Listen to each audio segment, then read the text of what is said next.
প্রিয় ভাইরা আসসালামু আলাইকুম।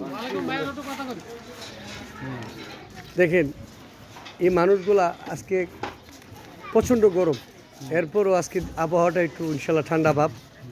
দেখুন প্রিয় ভাইরা, ওনারা দেশ ও জাতির বিভিন্ন স্তরের অবদান রাখে। এই মানুষগুলা মেহনতি মানুষ, ওনারা মেঘ বৃষ্টি নেই, আসলে প্রচণ্ড গরমের মাঝেও দেশ ও দেশের জাতির জন্য ওরা কাজকাম করে। এবং ওনারা আজকে দেখেন একটু ঠান্ডা আবহাওয়া, এরপরও এই মানুষগুলা আমাদের এই বাংলাদেশের প্রত্যেকটা জায়গায় তাদের অবদানের কথা আমরা কখনো বলবো না। প্রিয় ভাইয়েরা, এখন আমি কথা বলবো এই ইট সিমেন্ট বিভিন্ন মালামাল ওনারা আনা নেওয়া করে।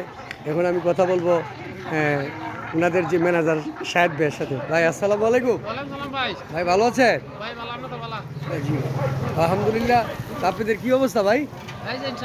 ইনশাল্লাহ কোনো সমস্যা নেই তো? দেশ ও দেশের বাইরে যারা আছেন প্রিয় ভাইদের জন্য দোয়া করবেন, সেটুকু আশা রেখে